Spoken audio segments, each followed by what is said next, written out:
Well, welcome to the Washington 529 class. My name is Heidi Audette, and I am from Central Office and the Wellness Committee. So thank you very much to Liz from the Washington Savings Plan for sharing your information with us.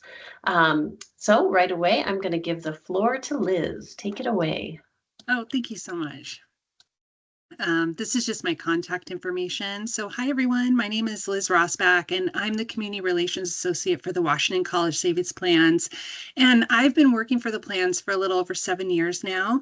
And we are just one of many programs that are part of the Washington Student Achievement Council that support student success. And so today I'm just going to go over the state-sponsored 529 savings plans, which are the Guaranteed Education Tuition Program, some of you may know as GET, and the DreamAhead College Investment Plan. And the presentation is designed to be 30 minutes long, and it includes time for Q&A.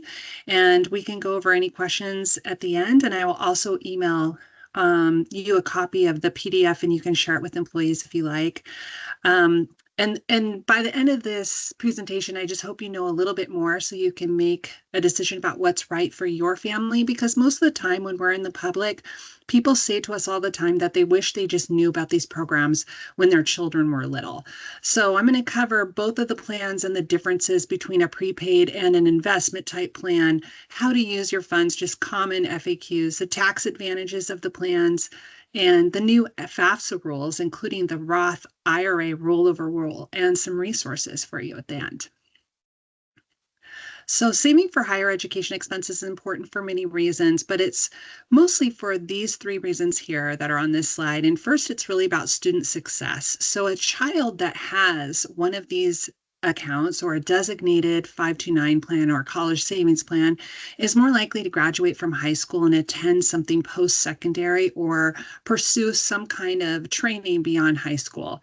And our primary goal of our agency is to get adults ages 19 through 44 to have some kind of post-secondary credential, and the 529 plans support this mission.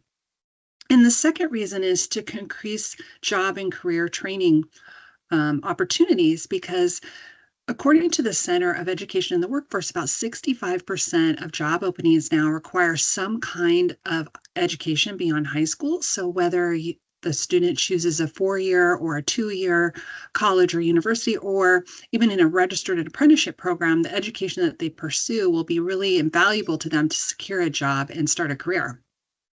And the third reason is really to mitigate the student loan debt crisis.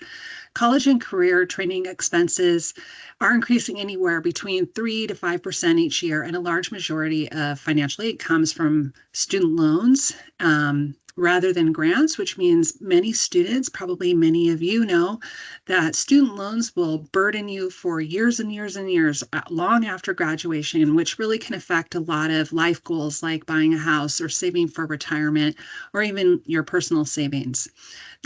The current student loan debt right now is at $1.7 trillion nationwide, and Washington, along with other 529 plans across this whole country, are really part of a national initiative to provide education information and resources about the importance of saving for higher education expenses.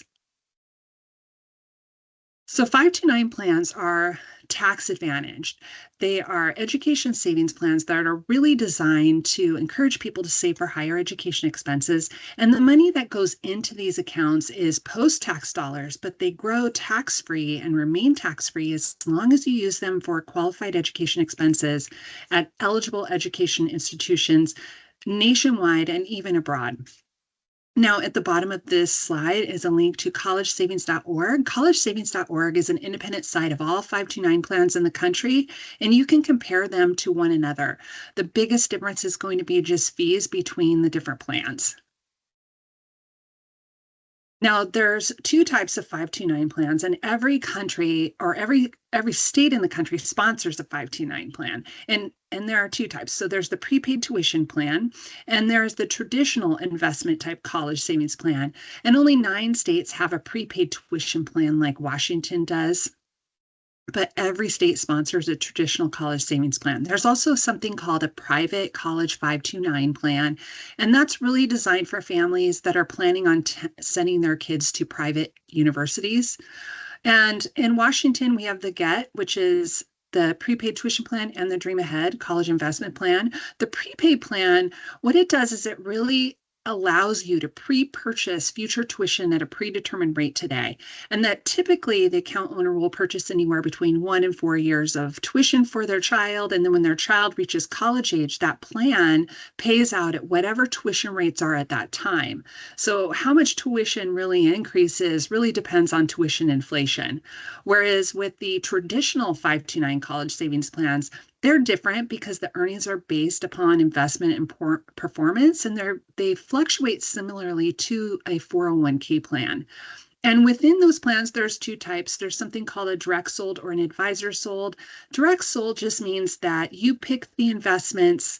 There's no advisor attached to it. Advisor sold plans have an advisor attached to them, so you're going to pay a little bit extra for them to manage the plan for you.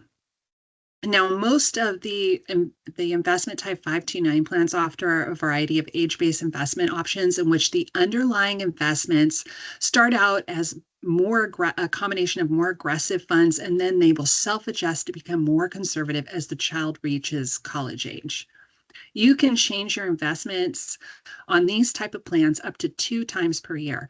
And at the bottom of this slide is a link to our FAQ page, which will list the FAQs for both plans. So if you want to learn more about each, you can do that. You can also look at DreamAhead's investment performance. Now, first, we're going to go over qualified educational expenses, what that really means. And these plans are really quite flexible. It includes everything on this slide, and I'm just going to go down them individually. So first, you can use your 529 money to pay for tuition. So that means full or part-time tuition, regular academic year, or summer program. You can also use it to pay for not just undergraduate, but graduate programs as well.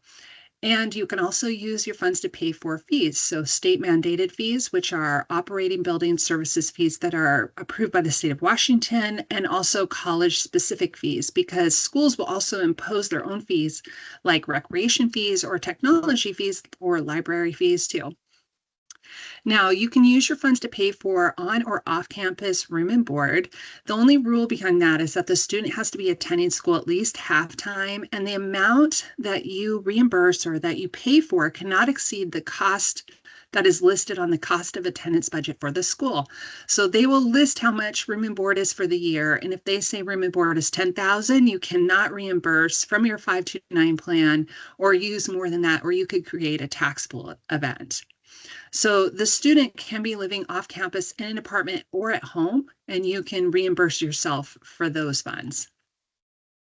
Now, you can also use your funds to pay for books, supplies, and equipment, of course. So anything that student needs to be able to attend class. And that also includes computers, software, and internet access. So any peripheral equipment that they need to attend the class, and special needs. So if there's some kind of special need that your student has in order to be able to attend school, you can use your funds to pay for those. Now, in addition to these things on the slide, you can use your funds to pay for K through 12 private school tuition up to $10,000 a year. The thing is about that is that the plans may not be specifically designed to send the funds to those types of schools, and so you will have to reimburse for that.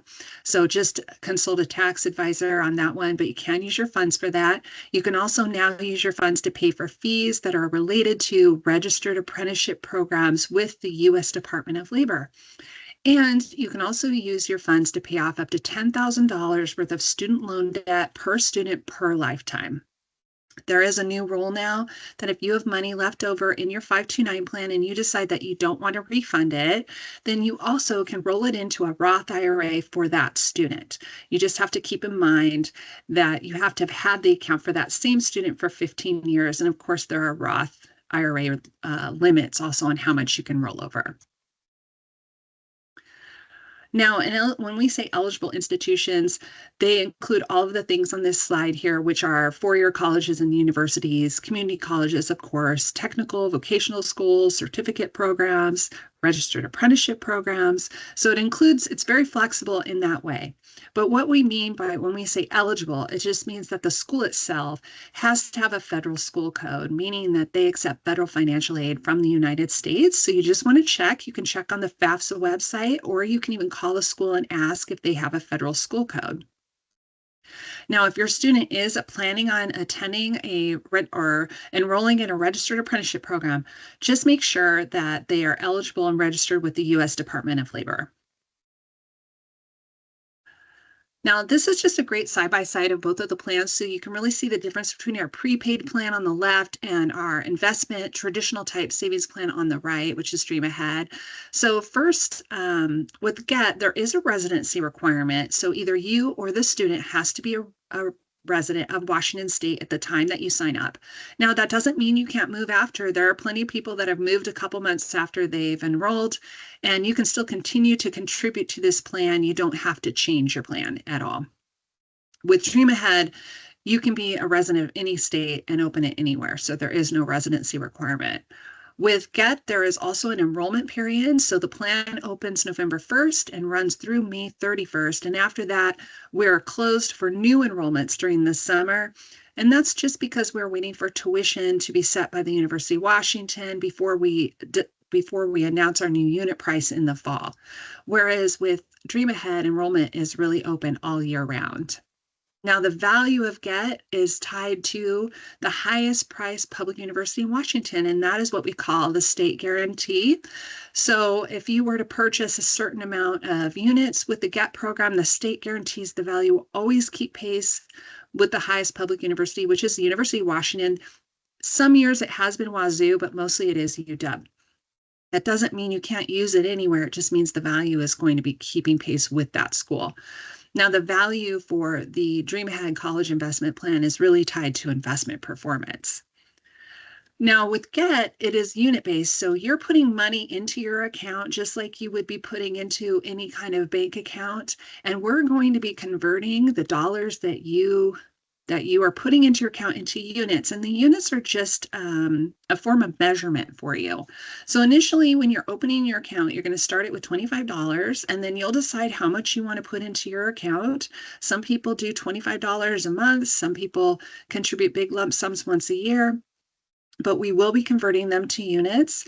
The annual unit price will change every single year based on tuition inflation. And so this year, the new unit price was just announced, and it is going to be $123.76 per unit. So if you bought 100 units, that would be $12,376 because that is the tuition for this year at the University of Washington.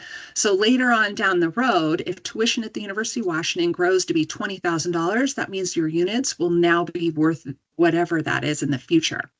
So with DreamAhead, it's really tied to your investment performance. There is a $25 initial contribution. You pick your investments, and those will change periodically. It'll grow, it'll go up and down. So sometimes the growth might be more than GET, and sometimes it might go down. So when you're getting started with your plan, you're just going to decide, am I going to purchase whole or partial units? And then just decide how you want to make contributions. You can send in a check, you can do it by bill pay. And if your employer, well, the state of Washington does offer payroll direct deposit, so you can set it up that way if you would like to too. And then with DreamAhead, you're just going to choose your investment portfolio. You're going to choose either age-based portfolio, which self-adjusts to become more conservative as your child gets older, or you can pick something that is risk-based, which is really fixed and doesn't adjust very much, or you can choose a combination of both. And then, of course, the same thing applies as far as decide how much you want to decides how much you want to put into your account every month based on your budget, and then also how you want to contribute to that. With GET, the maximum or lifetime contribution is 800 units. So 800 units per student is the most that you can purchase. Technically, if you were to purchase 800 units, it would be 400 units for tuition and then 400 units for room and board, books, and supplies. And then the student beneficiary, so when the student beneficiary starts going to school, we will release 200 units every single year until the account is depleted. The maximum contribution for DreamAhead is $500,000, but if you have a Get and DreamAhead account for one child, then the contribution is $500,000 between the two, which is really quite a lot for an investment type account. And a lot of people will ask me which one of these plans is better. And I usually say that neither is really better. It's really depends on you and kind of your mindset. And, a lot of people love investments. And so they like the idea that investments can grow faster. But there are some people that are more of a conservative mindset, definitely are not comfortable with investments, and they prefer Get because Get is always increasing with tuition inflation. So 529 plans also make a great gift. So anyone can open a 529 plan for any child they want to. Some people even start a 529 account for a child that isn't even born yet. And the way that you would do that is you make yourself the account owner, you make yourself the student beneficiary or the person that's having the child. And then when the child is born and they have a social, you can change the account into their name. So contributions can be made online. They can be made through bill pay, ACH. Even you can also do it through payroll direct deposit. And when you sign up for your account, you can request a gifter link from us and send it to your friends and family, and they can all contribute to your 529 plan, which I strongly recommend. And then one of the other things people ask a lot is, how much can I contribute to these accounts per year? So there are gift tax exclusion amounts, and they change every single year. So you can right now contribute up to $18,000 a year per beneficiary if you are a single individual, or $36,000 a year as a married couple to avoid the gift tax exclusion. Now, if you have a larger amount to contribute all at once, you can contribute up to $90,000 as a single person or $180,000 as a married couple per beneficiary to avoid the gift tax. But the one thing about that is that you cannot contribute to that same child for the next 5 years. So they basically do a kind of a pay down over the next 5 years. So just keep that in mind. Now, one of the advantages of having a 529 plan is how they are looked at by financial aid. They have a very minimal effect. So FAFSA, which stands for Free Application for Federal Student Aid, treats the parent-owned accounts more favorably because they are considered a parental asset and not income. So when they determine your family contribution, they only consider 5.64% of these accounts. So if you had $10,000 in your 529 account, they would only consider $564 when determining the financial aid for the student. And now there was something new that just came out this year, that students that have 529 plans that are owned by their grandparents, they no longer have to claim it. It used to be they had to claim those accounts as income in the second year, and that is no longer the case. Just keep in mind, though, that there are about 200 private universities or colleges in the United States that use something called a CSS profile, or a college scholarship service profile, in the way that they award institutional aid. So if you're looking at one of those schools, just keep in mind they may consider a grandparent-owned account. Now, when you're getting started, all you need to do to set up an account is you just have to have the account owner's name and social security number and address, and the child's name, social security number, and address. Pick the person that you think is going to manage this account, because you can't have a joint account. So if you're married, it can't be two people as the account owner. You have to pick one of you that will manage the account. And then you can add your spouse or partner as an information release person, so they can call in and check how much is in the account and get information. The only person that can make changes on this account is the account owner. So I just want to make sure you keep that in mind when you're setting up the account. If you want to set this up for a child and you don't have the social security number yet, you can make yourself the student beneficiary and just change the name later, and when you know what the social is. When the student is getting ready to use the account, you will have to make sure that the student is listed as the student beneficiary. You also want to keep in mind that we are going to ask you for an account owner survivor when you set up this account, and that is the kind of person that will take over this account in case something were to happen to you. And when you get ready to open the account, you just go to 529.wa.gov. You click on Get or DreamAhead, and after you've finished completing the enrollment, we will send you an email that will just be a welcome email to give you your account numbers and then give you some ideas on how to save regularly. Now, a lot of people ask us how much do we save per year, and it's really an individual choice. And when I've talked to families, everybody does it a little bit differently. But it's important you just decide on how you're going to do it and based on what your family's budget is. So first, some people do automatic recurring contributions. They contribute monthly by bill pay or they mail in a check.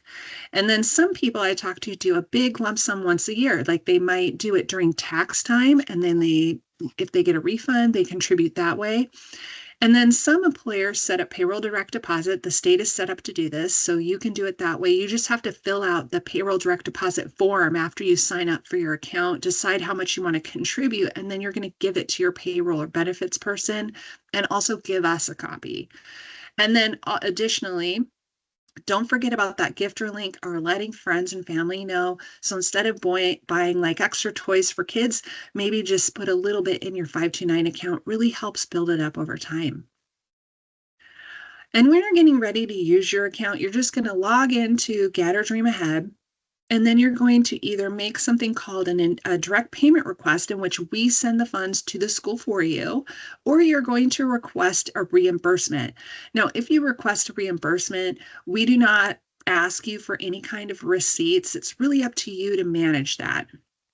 And so you just want to log in and do that, or we'll send it directly into your account. Some people charge their tuition and fees on their credit cards so they can get air miles and then the reimbursements themselves. It's just the important thing to note when doing a reimbursement is to do it in the same calendar year as you incurred the expense. If you wait and do it outside that calendar year, it will trigger a IRS event, a taxable event through the IRS, because the schools report how much tuition is paid to the school. And so the IRS will know if you reimburse that outside of that window. Another thing that you can do is you can reimburse the student as well. So if your student's on campus and they've paid for some books out of pocket or something like that, you can request us to send them a check and we can do that. Now, here's just some common questions that we get all the time. We're out and about in the public. And the first two common ones we get are, what if my student decides not to go to college? Or what if my student receives a scholarship? The thing is if your student decides not to go to college, we usually encourage you to wait a little bit because kids these days don't necessarily go right when they're 18. Sometimes they wait a little bit to figure it out. Now, you also can always refund your accounts. That's ultimately, you can do that. And if you do that, the IRS is just going to tax you a 10% federal tax on the earnings portion only. And then the earnings themselves will be added to income and taxed as regular income. But another thing that you can do is you can transfer them to another family member. So maybe you have another child that needs more money or they've used all of their 529 plan. You can transfer it to them. You can change the beneficiary name and you can use it yourself for continuing education. But ultimately, you always can refund it. And it goes the same with if your student receives a scholarship. If your student receives a scholarship, you can reimburse yourself up to the amount of scholarship per year instead of refunding your account and then maybe hold on to some of it for grad school if your student decides to do that.